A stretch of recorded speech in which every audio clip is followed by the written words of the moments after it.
여러분 한 달에 책을 몇 권 읽으시나요?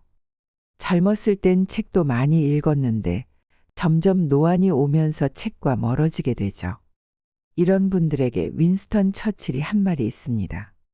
충분한 교육을 받지 못한 사람은 명언집을 많이 읽는 것이 좋다.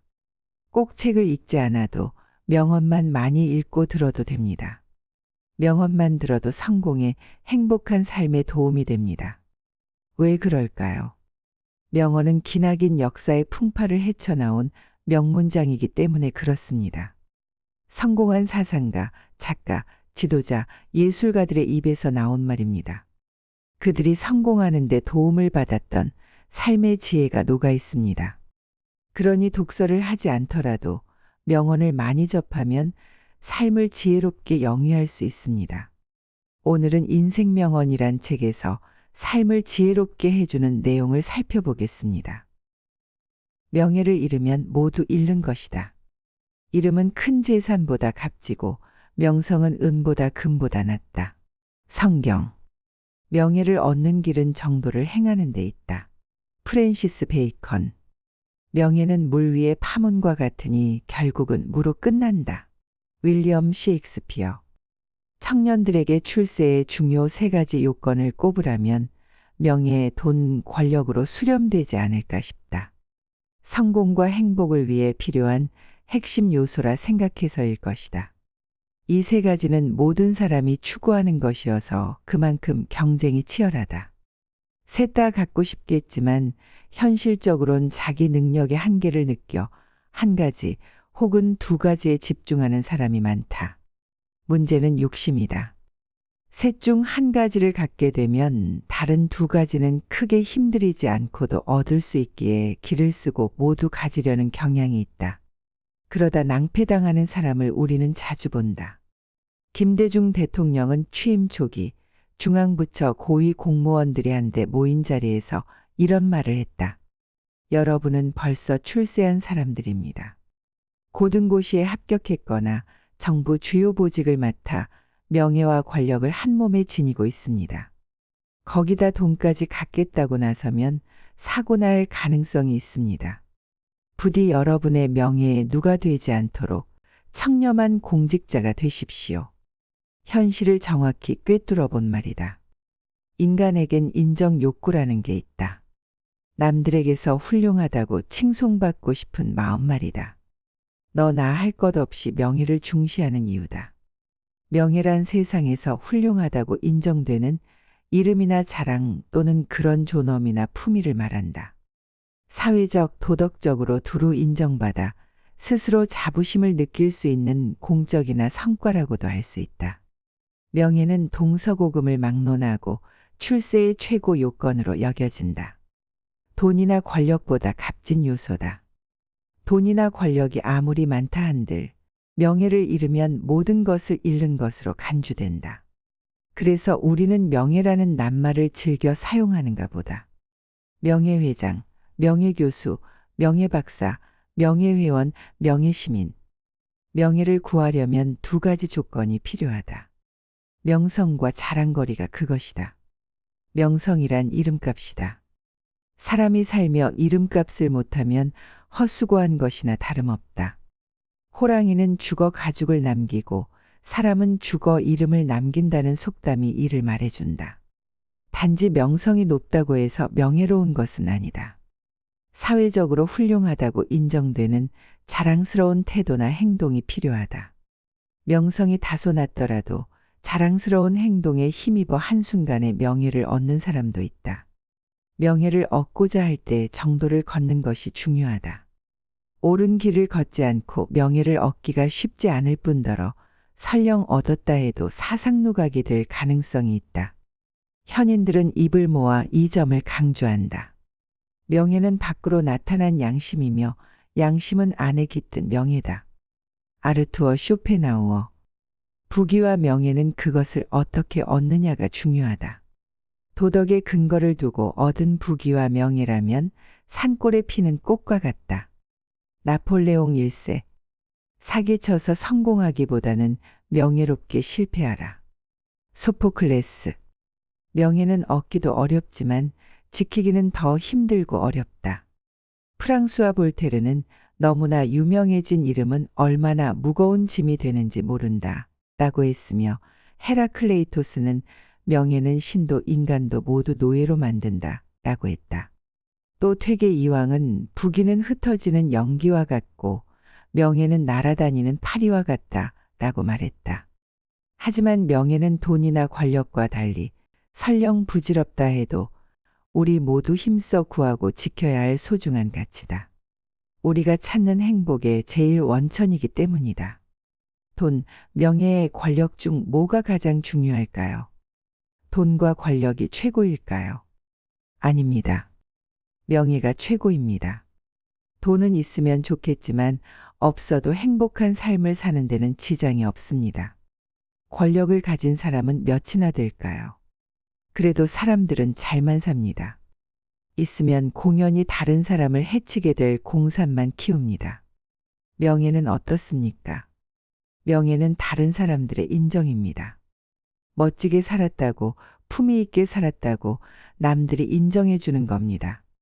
사람에게 가장 중요한 건 인간관계입니다. 날 믿고 지지해 주고 인정해 주는 사람이 있어야 합니다. 그래야 행복합니다. 돈과 권력을 가졌더라도 명예가 없으면, 다시 말해 날 지지해 주는 사람이 없다면 그 인생은 공허한 삶입니다. 꼭 명예라는 거창한 것이 아니라도 날 인정해 주고 지지해 주는 사람이 꼭 한 명은 필요합니다. 여러분 주변에 그런 사람이 있는지 한번 되돌아보는 시간이 되었으면 좋겠습니다. 품격은 지적 노력을 해야 생긴다. 왕관을 쓰려는 자는 그 무게를 견뎌야 한다. 윌리엄 셰익스피어. 기품을 지키되 사치하지 말고 지성을 갖추되 자랑하지 말라. 신사임당. 품격은 우연이 아니다. 항상 지적인 노력의 결과이다. 존 러스킨. 품격이란 말이 대유행이다. 서점에 가보면 제목에 품격이 들어간 책이 참 많다. 인간의 품격, 행복의 품격, 삶의 품격, 말의 품격, 생각의 품격, 공부의 품격, 돈의 품격, 의심의 품격. 수년 전엔 신사의 품격, 황후의 품격이란 TV 드라마가 인기를 끈 적도 있다. 아마 품격이라는 낱말의 뜻이 좋아서일 것이다. 품격의 사전적 의미는 사람된 바탕과 타고난 품성 혹은 사물에서 느껴지는 품위이다. 기품, 멋, 우아함, 운치 같은 낱말을 연상케 한다. 누구에게나 인생은 단 한 번뿐이어서 행복한 삶을 추구한다. 그것도 가치 있는 행복을 찾는다. 세속적 행복을 넘어 가치 있는 행복을 원한다면 품격은 필수다. 사실은 품격을 갖춰야 비로소 온전한 인간이 된다고 볼 수 있다. 괴테도 이 점을 명확히 했지만 셰익스피어는 꽃과 비교해서 더 멋진 표현을 남겼다. 꽃의 향기가 있듯 사람에겐 품격이 있다. 그런데 꽃이 싱싱할 때 향기가 신선하듯 사람도 마음이 맑을 때 품격이 고상하다. 썩은 백합꽃은 잡초보다 오히려 그 냄새가 고약하다. 품격은 사람의 안과 밖 모든 것을 반영한다. 생각과 말과 행동으로 선명하게 드러난다. 나는 품격의 조건으로 대략 이런 덕목들을 생각한다. 정식, 양심, 지성, 겸손, 약속, 교양, 검약, 책임감, 보온, 경청, 미소, 외모. 이런 덕목을 얼마나 갖추느냐에 따라 각자 품격의 수준이 달라질 것이다. 우선은 셰익스피어의 말처럼 마음이 맑고 참되어야 한다. 정직한 마음씨와 양심이 그것이다. 예수와 석가, 공자, 마호메트는 이구동성의 착하게 살라 라고 가르쳤다. 소크라테스도 인생을 사는 것이 중요한 것이 아니라 바르게 사는 것이 중요하다 라고 강조했다. 품격은 사회적 지위의 높낮이와는 아무 관계없다. 말과 행동으로 나타나는 인격과 인품의 질로 결정된다. 지식과 지혜는 기본으로 갖춰야겠지만 더 중요한 것은 남을 배려하는 자세다. 친구나 친척, 직장 동료, 이웃 중에 어딘가 격이 있어 보인다 란 생각이 드는 사람을 상상해보라. 매사에 겸손하고 약속 잘 지키고 책임감 있고 남의 말 잘 들어주고 그윽하게 잘 웃는 사람 아닌가. 이런 사람이 되기 쉽지 않겠지만 노력하면 어느 정도까진 다다를 수 있다. 태어날 때부터 이런 요건을 다 갖춘 사람이 어디 있겠는가. 미국 저널리스트 데이비드 브룩스는 저서 인간의 품격에서 인간은 모두 뒤틀린 목재라고 했다. 비록 뒤틀렸지만 끊임없는 노력으로 다듬어 나가는 과정이 인생 아닐까 싶다. 맹자가 특별히 강조한 수신도 같은 의미라 생각하는다. 결국 개개인의 품격은 고난과 어려움을 겪어내는 훈련 과정에서 자연스럽게 갖춰지는 것인가 보다. 외모도 갈고 닦으면 격이 달라질까. 노력하면 조금 나아지겠지만 한계가 있을 것이다. 하지만 부족하다고 상심하진 말자. 현인들이 멋진 말로 우릴 위로해준다. 겉보다 속이며 받는 것보다 주는 것이 품격이란다. 사람들은 흔히 기품을 겉모습이나 패션에 관련된 말이라 여기곤 한다. 그건 심각한 오해다. 기품이란 훌륭한 취향, 우아함, 균형과 조화의 동의어다. 페포파립을 걸치더라도 행운 유수와 같으면 곧 멋이다. 멋은 허심하고 관대하며 여백의 미가 있다. 받는 것이 멋이 아니라 선뜻 내어주는 것이 멋이다. 요즘 유튜브에서도 품격이란 단어를 많이 볼 수 있습니다. 인생의 품격, 품격이 있으려면 어떻게 해야 한다 등등. 뭔가 특별한 내용을 기대하고 클릭해보지만 대단한 비법은 없습니다. 품격에도 기본기가 중요합니다. 품격의 기본기는 뭘까요? 겸손과 배려, 노력입니다. 자기 삶을 아무리 열심히 살아도 배려가 없으면 품격이 떨어집니다. 자기 삶을 열심히 살면서 남을 잘 배려하는 사람이라도 자기 잘났다고 으스대고 뻐기면 이 또한 품격이 없습니다. 겸손을 갖춰야 품격이 완성됩니다. 다시 말하지만 품격을 얻는 데 비법은 없습니다. 누구나 실천만 하면 얻을 수 있습니다. 우물쭈물 살지 마라. 배짱과 끈기에는 마법과 같은 신비한 힘이 있다. 그 어떤 어려움이나 회방도 눈앞에서 사라지게 하는 것은 배짱과 끈기이다. 존 퀸스 애덤스. 나는 실패하지 않았다. 안 되는 방법 1만 가지를 찾아냈을 뿐이다. 토머스 에디슨. 나를 목표로 인도해 준 비밀을 알려주겠다. 내 강점은 순전히 집요함이다. 루이 파스테르. 10번 시도하면 9번 실패했다. 아일랜드 출신 극작가이자 비평가 조지 버나드 쇼의 고백이다. 노벨 문학상까지 받은 거인이지만 그의 청년기는 실패와 좌절의 연속이었다. 소설을 써서 출판사에 들고 가면 거절당하기 일쑤였다. 이곳저곳 잡지의 기고에도 반응은 영 신통찮았다. 말 그대로 구전십기, 희곡으로 방향을 틀고서야 명성을 얻기 시작했다. 노벨상을 받게 한 작품은 60대 후반에야 발표된 것이다. 실패에 굴하지 않는 인내심, 도전 정신이 그를 만든 셈이다. 쇼는 94세까지 장수했으며 우물쭈물하다 내 이럴 줄 알았다는 묘비명을 남긴 것으로 유명하다. 평생 인내와 도전의 삶을 살고도 우물쭈물 살았다니. 발명왕 토머스 에디슨의 일생도 인내심을 빼고는 설명하기 어렵다. 호기심과 상상력, 창의력이 타고난 사람이지만 거듭된 실패에 굴하지 않고 버티는 인내심 또한 남달랐다. 그는 백열전구를 개량해 상용화하고자 적합한 필라멘트를 구하기 위해 1만 번 가까이 실험을 거듭했다고 한다. 무언가를 성취하는 데 재능이 중요하지만 목표를 향해 뚜벅뚜벅 걸어가는 인내심이 더 중요할 수도 있다. 토끼와 거북 우화처럼 말이다. 에디슨도 천재는 1%의 영감과 99%의 노력으로 이루어진다고 말하지 않았던가. 여기서 노력은 인내를 가리킨다. 그런데 인내는 자신과의 싸움이다. 남이야 무슨 소리를 하든 자신감이 차올라야 분투하는 인내력이 생긴다. 여기서 중요한 사실은 목표와 계획을 명확히 할 필요가 있다는 것이다. 그래야 성취 의욕이 충만해지기 때문이다. 그런 점에서 성공학 전도사 나폴레온 힐의 지침을 유용해 보인다. 인내력을 습관으로 몸에 익히기 위한 4가지 원칙이 그것이다. 첫째, 불타는 소망이 뒷받침된 명확한 목표를 정하라. 둘째, 명확한 계획을 세워 한 걸음 한 걸음 실천해 나아가라. 셋째, 부정적인 요소, 즉 방해가 되는 의견을 조속히 털어내라. 넷째, 목표와 계획에 찬성하며 용기를 북돋워주는 친구를 사귀어라. 인내는 거의 필연적으로 고통을 수반하기에 말처럼 쉽지는 않다. 불행을 용기 있게 견뎌내야 한다. 장자크 루소는 명시적으로 인내는 쓰고 그 열매는 달다 라고 했다. 중국 고사성어 고진감래와 상통하는 말이다.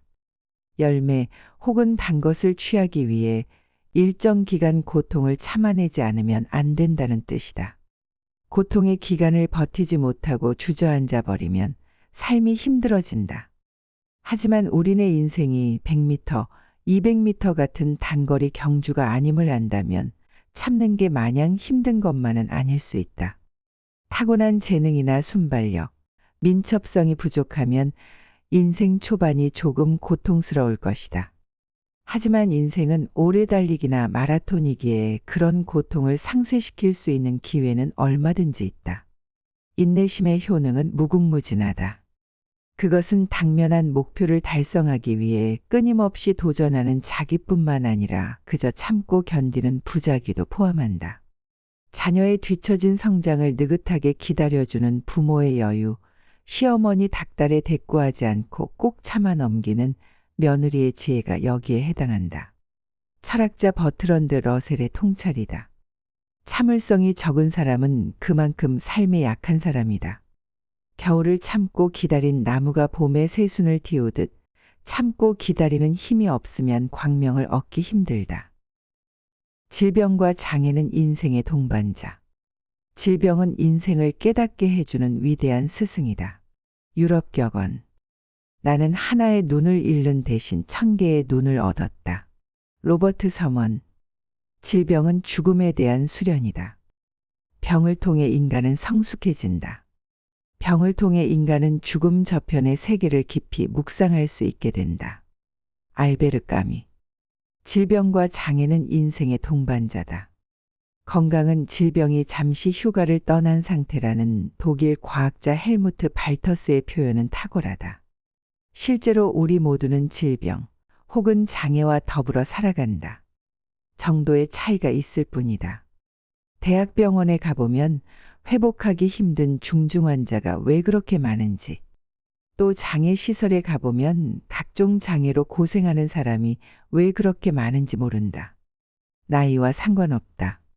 또 사설 운동시설에는 신체적 고통을 호소하는 사람이 부지기수다. 멀쩡하게 걸어 다니지만 이런저런 정신질환 약을 달고 사는 사람도 많다. 그러니 질병이 있다고 혹은 장애가 있다고 왜 나한테만 이런 시련이 닥치느냐고 원망하거나 억울해할 필요는 없다. 질병이나 장애가 있다고 반드시 불행한 것도 아니다. 단지 불편할 뿐 불행하지 않다는 증언은 수없이 많다. 서양 최초의 티베트 불교 승려인 로버트 서먼은 대학생 때 사고로 한쪽 눈을 잃었지만 다른 한쪽 눈이 건강하다는 사실에 무한한 감사의 마음을 갖고 살아간다.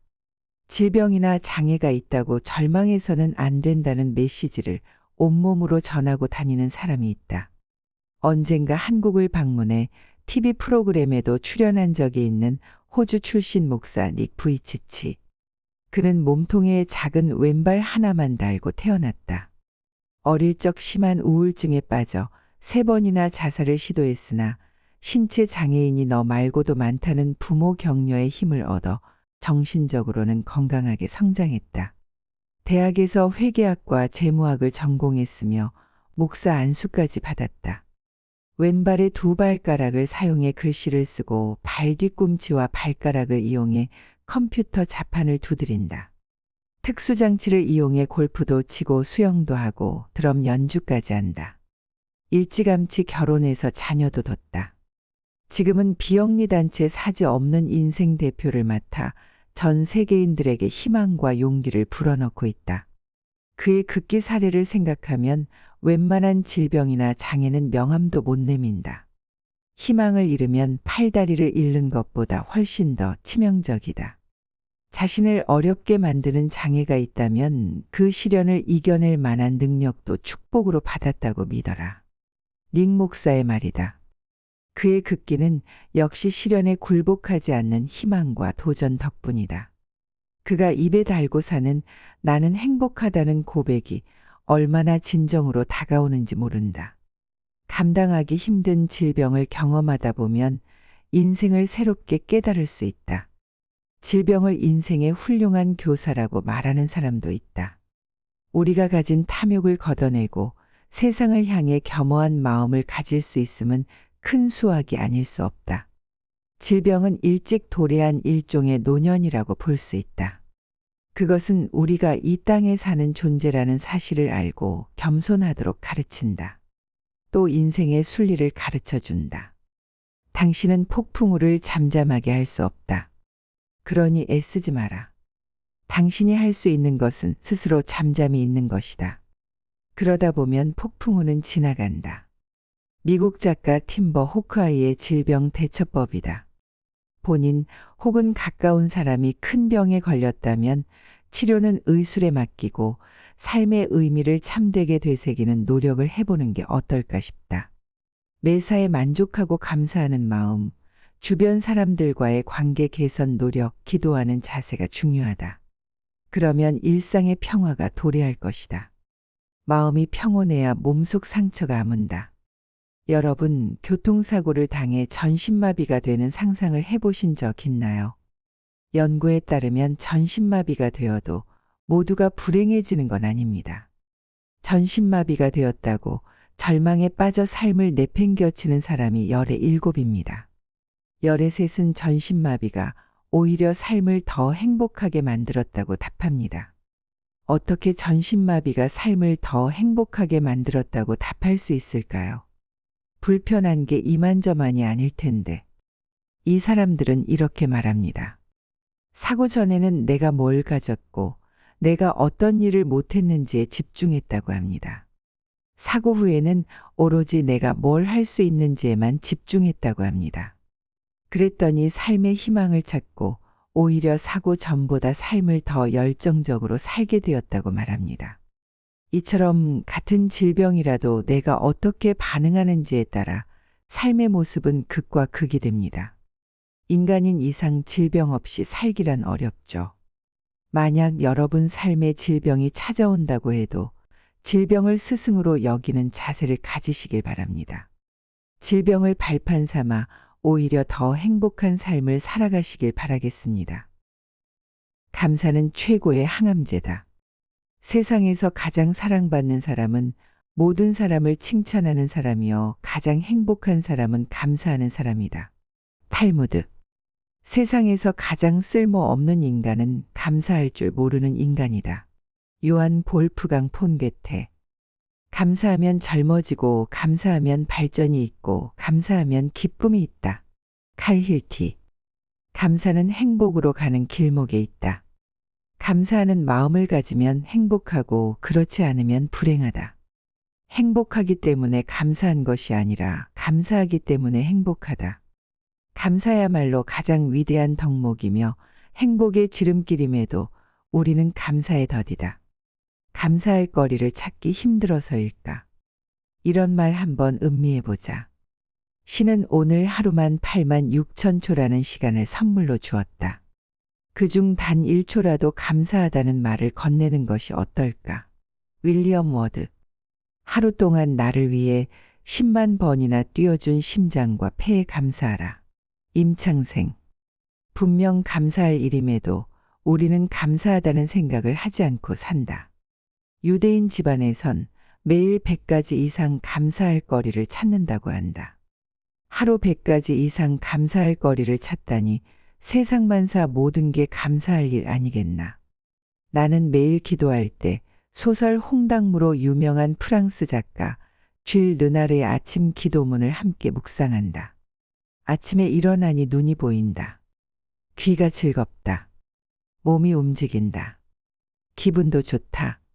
고맙다. 인생은 참 아름답다. 아침에 일어나 보니 눈, 귀와 사지가 멀쩡하고 기분도 그런대로 괜찮다면 고마운 마음에 인생이 아름답다는 생각이 든다는 작가. 그에게서 우리는 감사하는 마음의 전형을 본다. 우리가 감사하는 마음을 갖지 못하는 이유는 만족감을 느끼지 못하기 때문이며 만족감을 느끼지 못하는 이유는 남과 지나치게 비교하는 심성 때문이다. 반대로 비교하는 마음을 버리면 쉽게 만족감을 느낄 수 있고 만족감을 느끼면 금방 감사하는 마음이 생긴다. 아르투어 쇼펜하우어는 모든 불행의 시작은 비교하는 것으로부터 시작된다고 했고 시어도어 루즈벨트는 비교는 기쁨을 훔쳐가는 도둑이라고 했다. 그렇다. 매사 남과 비교하면 만족감은 결코 내 것이 될 수 없다.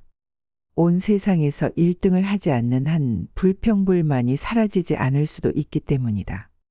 예를 들어 A는 수도권 신도시, 친구 B는 서울 여의도에 같은 돈을 투자해 같은 평수 아파트를 샀다고 치자. 5년이 지나 수도권 아파트 가격은 10억, 여의도 아파트 가격은 20억이 되었다. A는 자신의 부동산 투자 성과가 상당히 큼에도 비교되는 친구 때문에 만족감을 못 느낀다. 불행이다. 이런 심성은 아주 흔하게 볼 수 있다. 비교는 위쪽으로만 하는 경향이 있기 때문에 항상 불만족을 부른다. 같은 시기 지방 중소도시의 아파트를 산 다른 친구 씨의 아파트 가격은 7억밖에 안 됨에도 A는 굳이 B하고만 비교하려 든다. 비교는 질투심을 유발한다. 질투심을 갖는 한 만족은 없다. 비교하지 않아야 만족감을 맛볼 수 있다. 나를 다른 사람과 비교하고 다른 사람을 기준으로 나의 행복을 저울질하는 한 만족감을 못 느끼기 때문에 내 행복은 없다. 만족을 모르는 사람은 비록 부유해도 가난하고 만족을 아는 사람은 비록 가난해도 부유하다. 석가. 행복하다거나 불행하다는 느낌이 우리가 처한 상황에 따라 달라지는 경우는 절대적으로 드물다. 그보다는 오히려 상황을 이해하고 가진 것에 만족할 수 있는 우리의 능력에 좌우된다. 달라이 라마. 비교 안 함, 만족, 감사, 행복의 네 연결고리를 나는 행복 4단계론이라 부른다. 강조하건대 행복의 출발점은 남과 비교하지 않는 것이다. 다른 사람 의식하지 말고 자기 자신의 내면을 깊숙이 들여보는 연습을 해보자. 젊을 때부터 해야 한다. 회복탄력성의 저자 김주환 교수는 회복탄력성의 가장 중요한 요소가 긍정성이라고 말합니다. 자신을, 타인을 긍정적으로 받아들이는 능력을 일컫는데요. 긍정성을 키우면 회복탄력성도 좋아집니다. 이 긍정성을 키우는 훈련이 바로 감사하기입니다. 유대인은 하루에 감사한 일을 100가지씩 찾는다고 했죠. 일상의 감사함을 느끼면서 세상을 긍정적으로 받아들이는 훈련을 하는 겁니다. 감사하기 하나로 행복감이 충만해지니 암이 절로 물러가지 않겠습니까? 인간관계에 배려하면 무조건 좋아진다. 사람의 가치는 타인과의 관계로서만 측정될 수 있다. 프리드리히 니체. 다른 사람을 대할 때 그 사람의 몸도 내 몸같이 소중히 여겨라. 그리고 다른 사람에게 바라는 일을 내가 먼저 그 사람에게 베풀어라. 공자. 남과의 사이가 좋지 못할 경우 책망받아야 할 사람은 남이 아니라 바로 당신 자신이다. 레프 톨스토이.